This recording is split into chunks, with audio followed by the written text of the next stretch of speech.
Tumikhim siya nang bumaba ang tingin nito sa puting table napkin na nakatupi upang magmukhang korona sa ibabaw ng plato nito.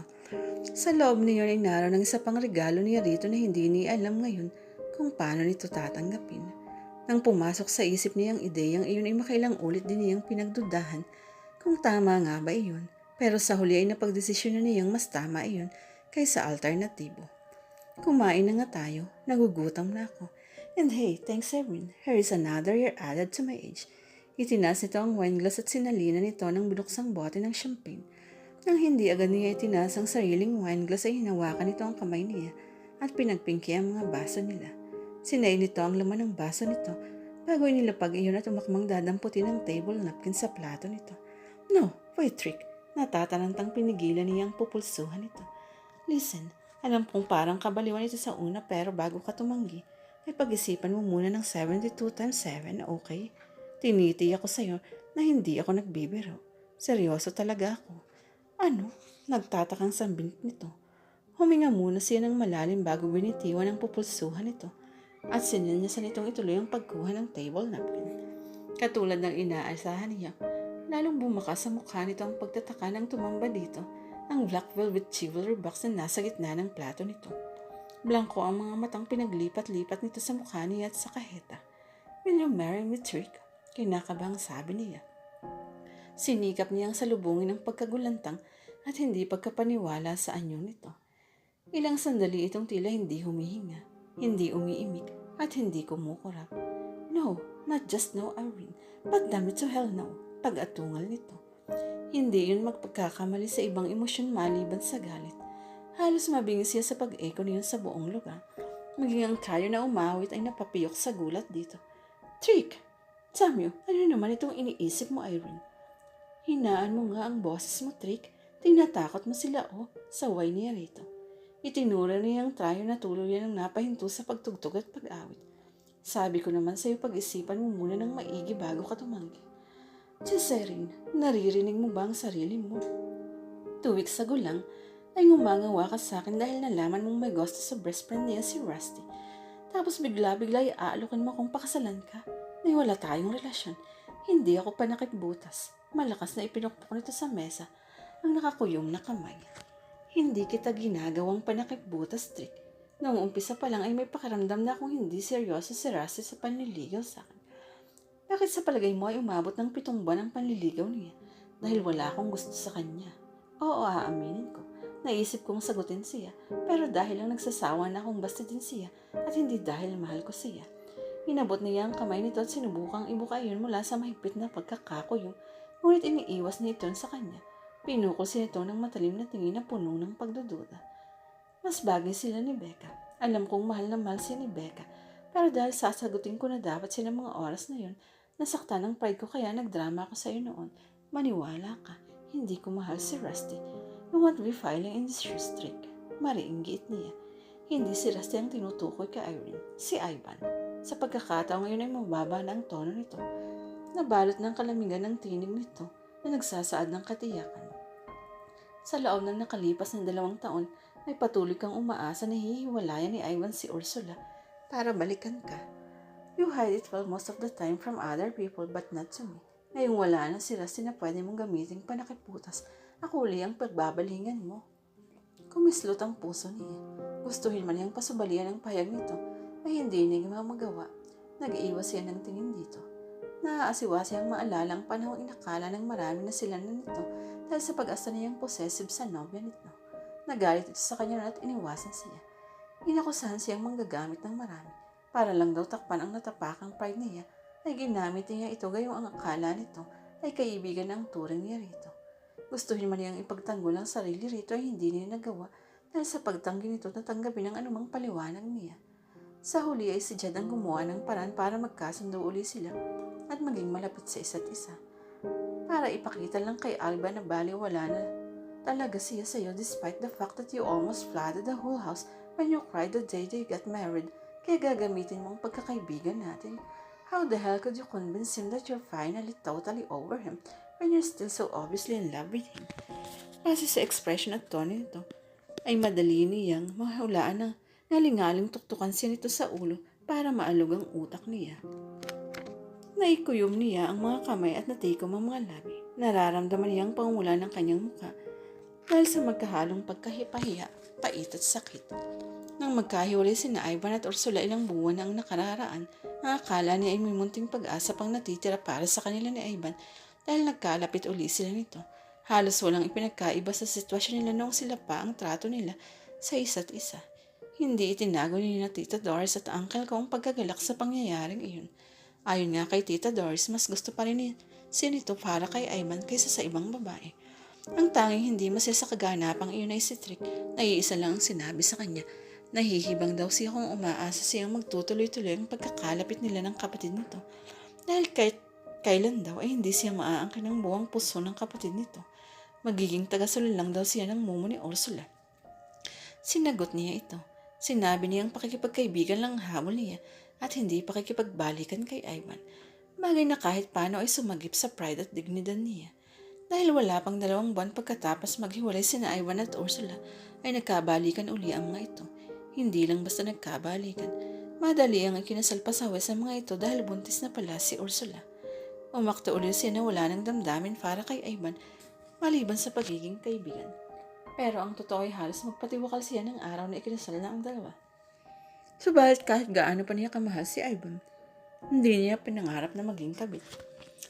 Alam niya kung gaano kakapait at kasakit iyon sa parte ng isang pinagtaksilan dahil perpektong ehemplo niyo ng kanyang ina. Kaya nga gusto na niyang putulin ang tanikalang bumibigti sa puso niya kay Ivan. Kung hindi pa niya gagawin yun sa lalang madaling panahon, ay isang desisyon ang magagawa niyang tiyak na labis niyang pagsisisihan sa huli. Sapagkat hindi man niya pag-aari ang puso ni Ivan, hindi naman ito ay kinailang kaya niya itong akitin at angkinin sa pisikal na level. Tao lang siya, natutokso at marupok. Ang tuksong tanggapin ang inaalok ni Ivan sa lantarang inamin sa kanyang nagkakaproblema ito at si Ursula ngayon ay lubhang malakas ang pagtawag at natatakot siyang hindi mapaglabanan iyon. Sa abot ng makakaya niya ay tinatanggihan at patuloy niyang tatanggihan ito. Ngunit hanggang kailan niya magagawa iyon? Kaya naisip niyang kung magkakaroon siya ng malalim na commitment sa ibang lalaki. Commitment na kahit puso niya hindi maaaring pigtasin, tuluyan niyang mabubura si Ivan sa sistema niya. Maaagapan pa rin niya ang mga hibangang pumapasok sa isip niya. Tagumpay rin niyang makukumbinsi ito na hindi na sila pwede pang dalawa. Sa kanila ni Ivan mas mahina ito. Physically, psychologically, and emotionally battered dito sa mga adjustment na pinagdaraanan bilang bagong asawa at magiging ama. Isang maling hakbang lang nito, tuluyan na sila parehong kakainin ng kumunoy sa pagkakasala. Siya ang mas rasyonal na pa ang pag-isip. Siya ang dapat lumayo sa tentasyon. Sino pa ba ang natatanging lalaki sa mundo na posibleng rumenda sa kahibangan niya kundi si Trick? Trick, who knew her inside out, knew all her idiosyncrasies in life, who had seen her at her worst and who had in some ways helped her become she was today. Nang unang pumasok sa isip niyang ideyang magpakasal ay si Trick ang lalaking naisip niyang hatakin sa harap ng altar. Hindi niya ma-imagine sino man sa mga manliligaw niya o kahit pa si Rusty bilang groom niya kayong muntik na niya itong gawing nobyo. Trick, please think about it. I need your help. Ang sabi mo noon kahit ano, ang hilingin ko ay pagsisikapin mong ibigay basta kaya mo. Sinabi ko yun dahil akala ko ay kapusin ka na sa paghinga nang umangalangal ka sa harap ko nung magpakasal si Ivan. Iritadong sabi nito. Maras na tumayo ito. Muntik pang tumumba ang silya nito. Ano akala mo sa kasal? Peraga mo na ituro mo lang sa akin ay bibili at bibigay ko na sa'yo. Mag-isip ka nga, Irene Velez. I promise I'd be a good wife, Trick. Ngumisi ito. What? You'd stay home, cook my meals, clean my house, be a lady in front of my friends in the war in my bedroom. Oh, and don't forget, you'll also have to turn a blind eye whenever some other woman catches my eyes. Hindi yun asawa kundi basahan. Pangil na sabi niya rito. Kung ganun, pasensya ka, pero hindi ang sagot ko sa proposal mo.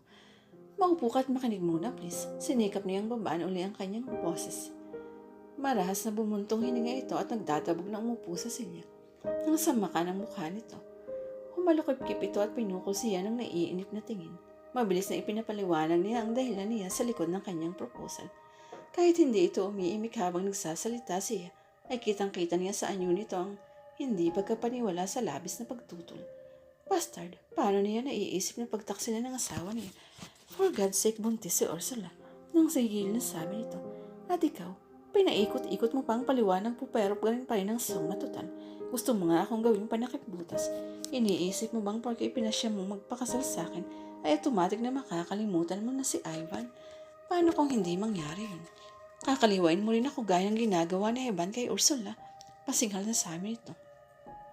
Alam mong hindi ako tumatalikod sa anumang salitang binibitawan ko, Trick. Alam mo rin sagrado ang tingin ko sa kasal. So there will be no adultery on my part ever. Mariing wika niya.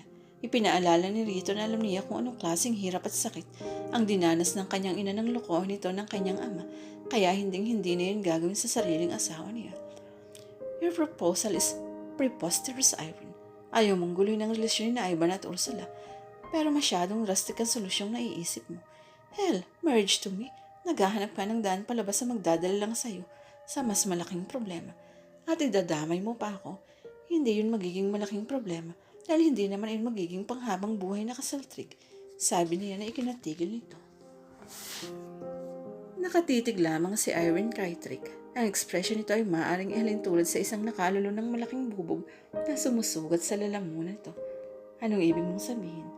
Dahan-dahan ang pagbitaw nito ng mga salita. Parang nag-aalala ito na hindi mailabas sa bibig nito ang bawat kataga. It won't be a real marriage. Nagkibit balikat siya.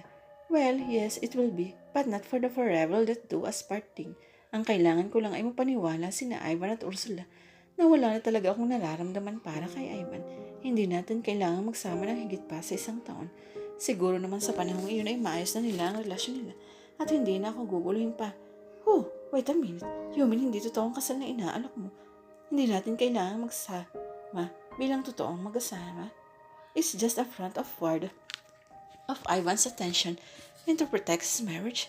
Kahit pa nagangahulugan iyon ng pagsasakripisyo ka ng 1 taon. Baka sa mukha nito hindi ito malaman kung papupurihan siya o ipupukpok sa ulo niya ang bote ng champagne. Handa kang gawin para lang matulungan si Ivan. Damn, you really do love that bastard brother of mine, don't you? Mapait ang ngiting umiling-iling ito. On my part, it will be a real marriage, Trick. I won't go out with other men, nor would I entertain any other suitors. Pero hindi ko yun hinihiling na ganun din ang gawin mo. Sapat nang pumayag kang magpanggap na nagmamahalan tayo, kaya tayo magpapakasal. Well.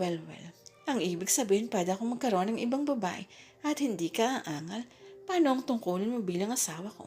Gagampanan mo rin ba yun? I mean, hindi ang pagluluto o paglalaba lang ang tinutukoy ko. Wika nito. May kakaibang kislap sa mga mata nito. Tumaas ang isang kilay nito. You have your other woman for the trick. Kapag dumating ang araw nagdesisyon kang sumumpa na wala ng iba pang babae sa buhay mo, pwede nating i-renegotiate ang bagay na yun. But then, pareho nating alam na napaka-imposible para sa'yo na yun, diba? Kaya baliwala lang ang tanong mong yun. Hindi ito totoong kasal. 1 taon lang ang palugit nito. Kung itatanong mo naman kung anong mapapala mo kapalit ng pagsasakripisyo mo, sana ay maging sapat na ang sasabihin ko. Buntis si Ursula, Trick, at delikado ang kondisyon niya. Hindi lang ito para sa sarili ko o kay Ivan, mas para ito sa magiging pamangkin mo. Hindi maaaring malagay sa stressful na sitwasyon si Ursula, at iyon ang maaaring mangyari kung matutuklasan niyang may posibilidad na mawala si Ivan sa kanya dahil sa akin. Matagal na hindi ito nakapagsalita. Nanatili itong nakatingin sa kanya pero hindi niya mabasa ang expression sa mga iyon. No, I'm sorry pero hindi ko talaga kayang ibigay ang hinihingi mo, Irene. Huwag kang mag-alala. Kakausapin ko si Ivan para layuan ka. Nalaglag ang mga balikat niya sa narinig.